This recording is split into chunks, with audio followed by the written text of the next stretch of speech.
नमस्कार दोस्तों, आज बात करूंगा नो टीडीएस के बारे में। हाँ जी दोस्तों, नो टीडीएस का मतलब हो गया टीडीएस नहीं लगेगा। Section 393 new income tax act के अंदर एक टेबल है जो कि नो टीडीएस के बारे में बताता है। आज की वीडियो में समझेंगे कौन से ऐसे सिनेरियोज हैं, कौन से ऐसे केसेस हैं जहाँ पे टीडीएस अप्लाई नहीं होगा। तो चलिए डिटेल में समझेंगे। उससे पहले बताना चाहूँगा, जो भी भाई बंधु मेरे चैनल पे पहली बार है, इस वीडियो को पहली बार देख रहे हैं, जिन्होंने अभी तक सब्सक्राइब नहीं किया, सब्सक्राइब कर लीजिए, साथ ही साथ बेल आइकन पे भी क्लिक कर लीजिए ताकि इस तरह का कंटेंट आपको मिलता रहे। तो दोस्तों देख सकते हैं, यह है सेक्शन 393। इसके अंदर मैंने बहुत सारे टेबल्स को डिस्कस किया और अलग अलग सेक्शंस को डिस्कस किया टीडीएस के प्रोविज़न को। आज हम डिस्कस करेंगे नो टीडीएस वाले टेबल को, जहाँ पे बहुत सारे ऐसे केसेस है जहाँ पे टीडीएस अप्लाई नहीं होगा। इसके अंदर बहुत सारे पॉइंट है, लगभग 19-20 पॉइंट है। इसको मैंने एक समरी के थ्रू बताऊंगा, यहाँ पे एक समरी के थ्रू डिटेल में समझाऊंगा कि कौन कौन से केसेस में टीडीएस अप्लाई नहीं होगा। ठीक है, सबसे पहले तो ये समझ लो कि सेक्शन 393 टीडीएस का प्रोविजन है न्यू इनकम टैक्स एक्ट के अंदर, इनकम टैक्स एक्ट 2025 में, और ये एक्ट 1 अप्रैल 26 से लागू होने जा रहा है।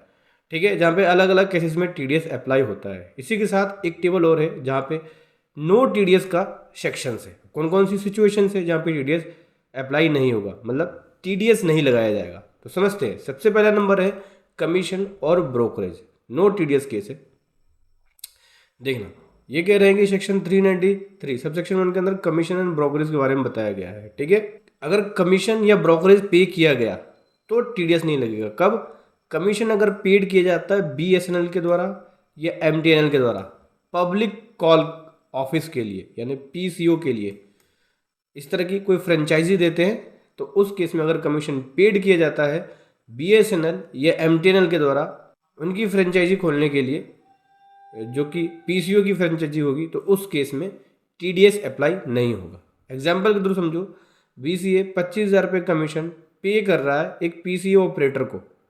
ठीक है, पीसीओ ऑपरेटर को, तो उसमें टीडीएस अप्लाई नहीं होगा। समझ गया? नॉर्मली अगर कोई और केस होता तो उसमें टीडीएस अप्लाई हो जाता।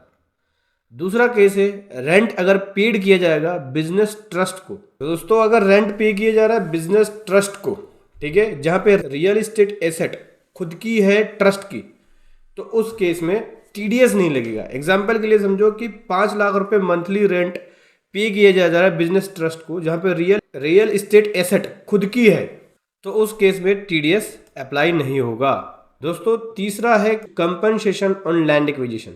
इसमें भी टीडीएस नहीं लगेगा, नो टीडीएस, कोई भी टीडीएस नहीं, क्योंकि कंपनसेशन एग्जाम्प्ट है under right to fair compensation and transparency land acquisition act 2013 के अंदर।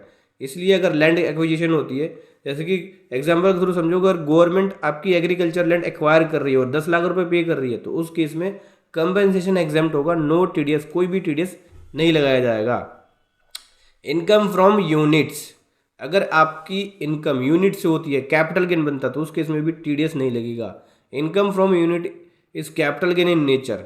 यूनिट से अगर आपको इनकम बनती है जो कि कैपिटल गेन का नेचर है, तो उस केस में टीडीएस नहीं लगेगा। इन्वेस्टर को म्यूचुअल फंड यूनिट अगर अर्न कर रहा है और कैपिटल गेन नेचर का है, तो उस केस में टीडीएस नहीं लगेगा।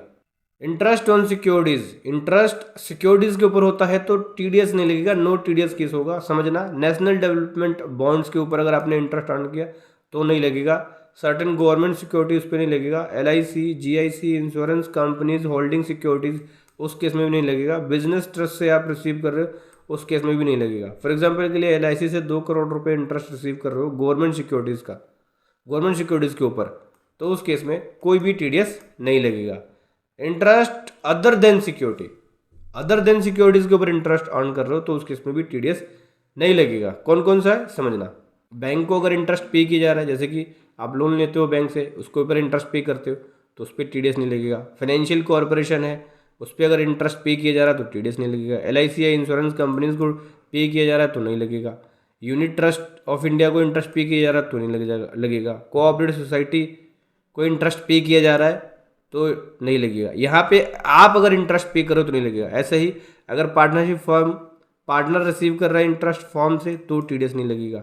ध्यान रखना, पार्टनर अगर फर्म से इंटरेस्ट रिसीव कर रहा है तो भी उस टीडीएस नहीं लगेगा। Motor accident compensation interest up to 50,000 का इंटरेस्ट रिसीव हो रहा है, इंटरेस्ट पे हो रहा है, तो उस केस में भी टीडीएस नहीं लगेगा।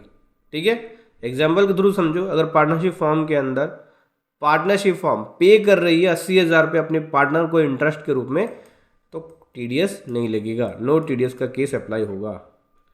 उसके बाद 7 नंबर पे कॉन्ट्रैक्टर पेमेंट, ट्रांसपोर्टर को टीडीएस अप्लाई नहीं होगा। कौन से केस में? अगर ट्रांसपोर्टर गुड्स कैरिज बिजनेस कर रहा है, ठीक है, मतलब ट्रांसपोर्टर जीटीए है एक तरह से, ट्रांसपोर्टर को अगर पेमेंट की जा रही है तो उस केस में टीडीएस नहीं लगेगा। लेकिन उसकी लिमिट्स है, पहला, अगर उसके पास 10 या 10 से कम ट्रक है तो उस केस में टीडीएस नहीं लगेगा। उसको देना होगा पैन कार्ड और साथ में एक डिक्लेरेशन होता है वो देना होगा। अगर वो डिक्लेरेशन वगैरह ये सब देता है, साथ ही साथ वो अपनी आईटीआर वगैरह प्रॉपर फाइल कर रहा है, टैक्स पे कर रहा है, तो टीडीएस अप्लाई नहीं होगा। बेसिकली पुराने लॉ के अंदर भी यही था कि अगर 10 या 10 से ज़्यादा व्हीकल्स नहीं है उसके ट्रांसपोर्टर के, तो उसके इसमें टीडीएस नहीं होगा, बस एक डिक्लेरेशन दे दो। इसमें भी वही सेम है, डिक्लेरेशन दे के आप टीडीएस से बच सकते हैं, टीडीएस अप्लाई नहीं होगा अगर ट्रांसपोर्टर डिक्लेरेशन दे देता है। तो कंपनी अगर 3 लाख रुपये फ्रेट कर रही है ट्रक ओनर को, 5 ट्रक है उसके, तो वैलिड पैन डिक्लेरेशन देने पे टीडीएस अप्लाई नहीं होगा। ठीक है, एग्जांपल के थ्रू भी बता दिया यहाँ पे। उसके बाद 8वें पॉइंट में टीडीएस अप्लाई नहीं होगा। कौन से केस में? प्रोफेशनल और टेक्निकल फीस अगर पर्सनल यूज़ के लिए ली जा रही है, professional and technical fees personal use के लिए पे की जा रही है, तो टीडीएस अप्लाई नहीं होगा।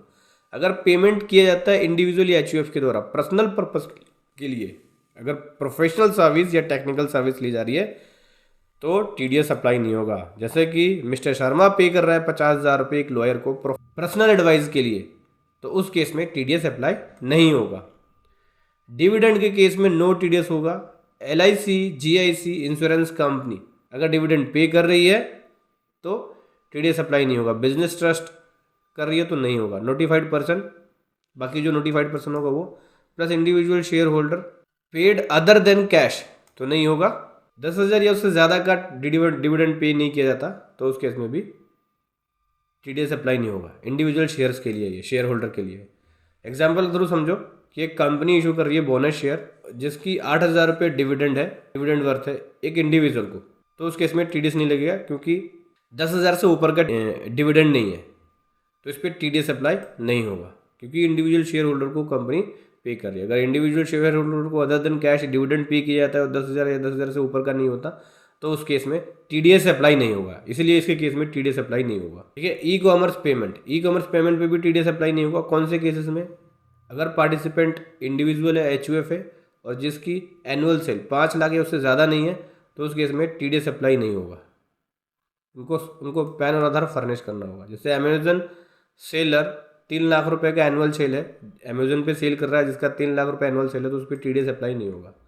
वर्चुअल डिजिटल एसेट्स में भी टीडीएस अप्लाई नहीं होगा। कौन से केस में? एक इंडिविजुअल या एक एचयूएफ स्मॉल टैक्स पेयर है, 50,000 की लिमिट है, बाई कर रहा है क्रिप्टो 50,000 से नीचे का इंडिविजुअल या एचयूएफ, तो उस पर टीडीएस अप्लाई नहीं होगा। लोग करते हैं। अदर में कौन कौन से आ गए पहले ये समझो। अदर में आ गए company form, partnership form, LLP, ठीक है, ये सब अदर्स में आ गए। तो कहना चाह रहे हैं कि अगर क्रिप्टो आप बाई कर रहे हो, थ्योरसो लिमिट है क्योंकि बाई करने में टीडीएस अप्लाई होता है, तो क्रिप्टो बाई कर रहे हो, इंडिविजुअल एचयूएफ बाई करेगा तो 50,000 की लिमिट है, 50,000 से ऊपर का कर लोगे या 50,000 करोगे तो टीडीएस अप्लाई हो जाएगा। 50,000 से नीचे करोगे तो टीडीएस अप्लाई नहीं होगा इंडिविजुअल और एचयूएफ के लिए। ऐसी इसी प्रकार से अगर कोई कंपनी, पार्टनरशिप फॉर्म, एलएलपी अगर क्रिप्टो बाई करती है 10,000 रुपीज़ का या उससे ऊपर का, तो टीडीएस अप्लाई होगा। 10,000 से नीचे करती है तो टीडीएस अप्लाई नहीं होगा।